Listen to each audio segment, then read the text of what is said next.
Hi friends, welcome all of you again to my channel on structural design.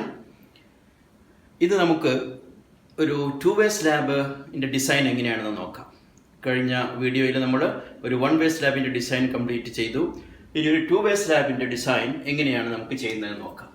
For example ഒരു എക്സാമ്പിളായിട്ടൊരു question എടുക്കുകയാണെങ്കിൽ say room size 4 meter by 5 meter size is given. Okay, 4 meter by 5 meter. Shorter span 4 meter and longer span 5 meter. Right? So to design a slab for this room of clear dimensions 4 meter by 5 meter. Clear dimensions 4 meter by 5 meter. Right? Carrying a live load.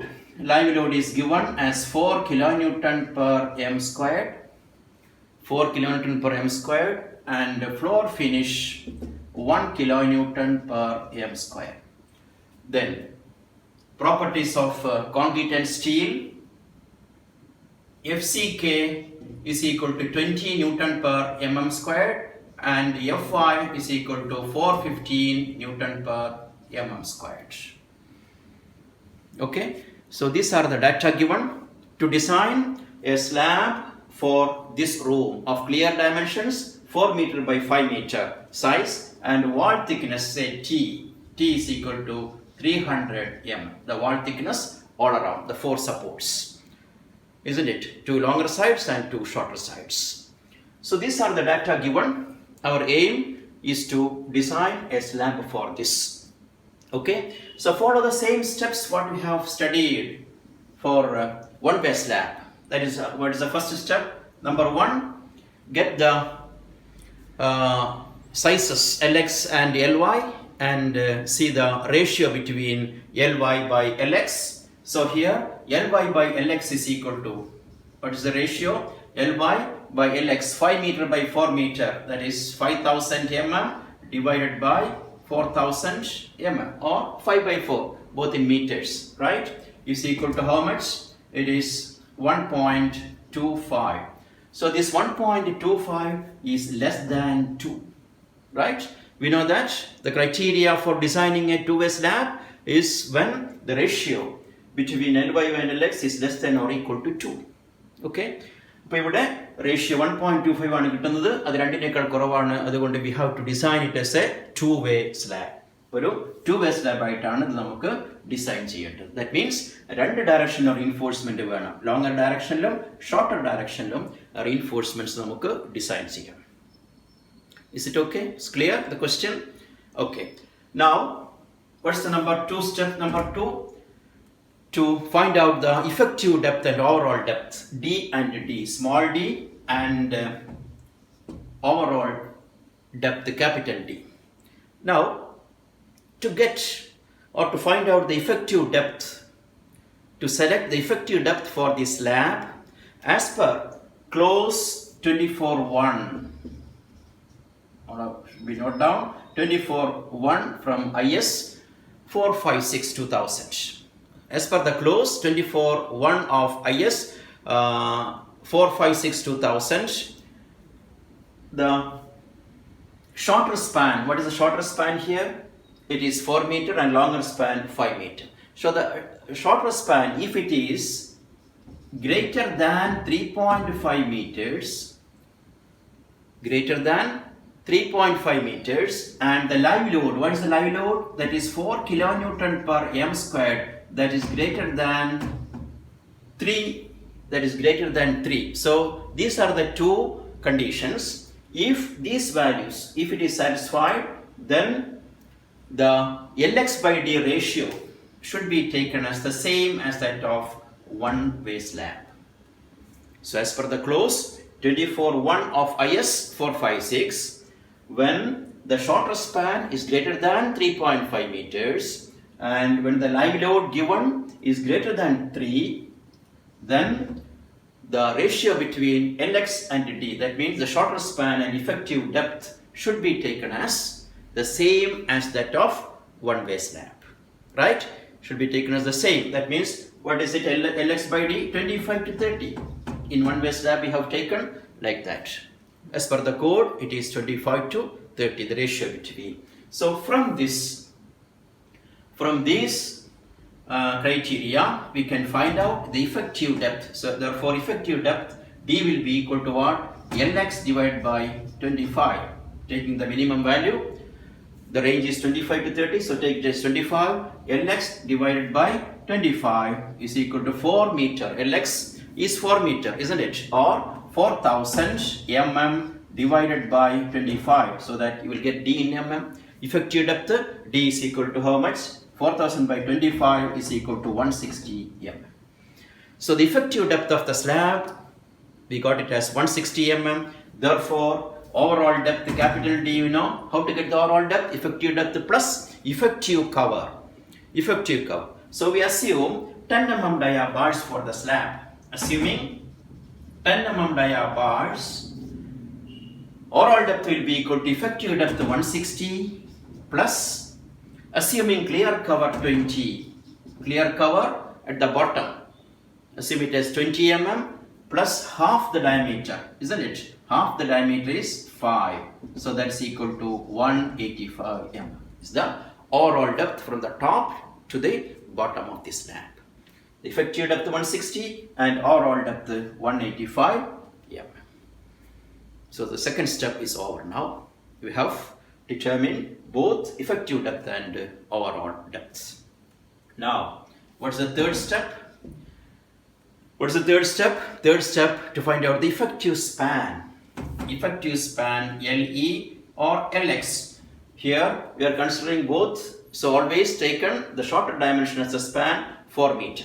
Right? 4 meter by 5 meter. So LX or LE can take effective span. What are the criteria to find out the effective span? We already studied one method. The effective span will be equal to clear span plus effective depth, isn't it? Effective depth. What is the clear span? Clear span is equal to how much? 4 plus, right? 4 plus 160 mm is the effective depth. Clear span plus effective depth. That is the first criteria. That is 4 plus 0.16 meter is equal to 4.16 meter as the effective depth as per this condition. And the second condition, what is it? The clear span plus half the thickness. That means one full thickness of the support. Here, the thickness of the support is given as 300 mm. 300 mm. So the second condition, that is 4 plus 0.3. Half the thickness plus half the thickness means one full thickness. 0.3 is equal to 4.3 meters. So we got two values for the effective span, 4.16 meter and 4.3 meter, considering the two closest as per the code. Right? So from this, take the minimum value. So therefore, the effective span Lx or Le is equal to 4.16 meter. The effective span, isn't it? So the third step is over. The effective span of the slab, that is equal to 4.16 meter. Now, what is the next step? Number 4. Do you remember what is the next step? 4? Calculation or analysis of the loads. What are the loads? The dead load of the slab, the self weight of the slab, the live load and the floor finish. Isn't it? So in the question, the live loads and the floor finish are given. Live load 4 kN per m squared and floor finish 1 kN per m squared. Then after adding these loads, we have to multiply with the 1.5 to get the factored load or the ultimate load for the design. Isn't it? So first add up all the total loads. So first say self weight or dead load of the span. What is self weight? If you assume 1 meter width of the slab, always you are assuming 1 meter width. 1 meter width of the slab, what is it? Volume into its specific weight. So that is 1 into overall depth. How much? Overall depth 0.185 meters. That's the volume of the slab. Length into breadth into height. 0.185 into 25 kilonewton per m cube. right? Kilonewton per m cube, the specific weight. So multiply these three, will get the self weight 4.625 kilonewton per meter, isn't it? 4.625 kilonewton per meter. Now next, live load is given 4 kilonewton per m square. So by assuming 1 meter width of the slab, it is how much? What is the live load then? Live load will be equal to 1 into 4, right? 1 into 4 is equal to 4 kilonewton per meter live load, and floor finish is given per 1 meter width of the slab. It is 1 into 1, that is equal to 1 kilonewton per meter. So these are the total loads. Self weight or dead load equal to 4.625, live load is equal to 4 kilonewton per meter, and floor finish 1 kilonewton per meter. So the total load coming over this is equal to how much? Adding these three, total load W equals 9.625 kilonewton per meter. 9.625 kilonewton per meter is the total load coming over the slab. Therefore, what is the factored load then? WU or ultimate load WU is equal to partial safety factor. Partial safety factor 1.5 into 9.625 kilonewton per meter equals, right, 14.43 kilonewton per meter. Right, the total load, the ultimate load coming over the slab for the design, WU equals 14.43 kilonewton per meter. Right, so the first four steps are over. I will repeat once again. After that, in the next video, we will continue the design, the next steps. So first of all, the dimensions of the slab or room is given 4 meter by 5 meter, clear dimensions 4 meter by 5 meter with a wall thickness of 300 mm. The live load is equal to 4 kilonewton per m squared, and the floor finish is equal to 1 kilonewton per m squared, and the material properties FCK 20 Newton per mm squared and Fy 450 Newton per mm squared. Okay. Now to start with the design, first of all select the type of the slab by taking the ratio Ly by Lx. 5000 divided by 4000 is equal to 1.25, which is less than 2, hence it is a two-way slab. First step. Number 2, effective depth and overall depth. To select the effective depth of the slab, the two criteria as per the code IS 456, the shorter span 4 meter is greater than 3.5 and the live load 4 kilonewton per m squared is greater than 3. If it is like that, we can consider it as a one-way slab itself, and accordingly the effective depth Lx by d ratio is equal to 25 to 30. So we assume it as 25. From that, d is equal to Lx by 25 equals 160 mm. 4000 by 25, 160 effective depth. Then assuming 10 mm dia bars and clear cover 20 mm at the bottom. 10 mm dia bars and clear cover 20 mm at the bottom, overall depth capital D will be equal to 160 plus the clear cover plus half the diameter. 160 plus 20 plus 5, 185 mm. Okay.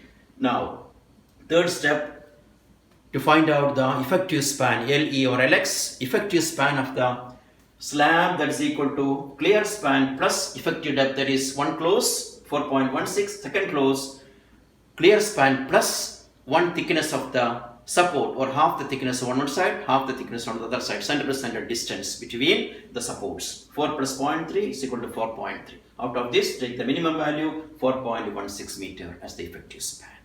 And the fourth step, to find out the total load coming over the slab, that includes self weight or dead load, live load and floor finish. Add these three: self weight, volume into specific weight, 1 into 1 into 0.185 into 25 kilonewton per m cube, that is 4.625 kilonewton per meter.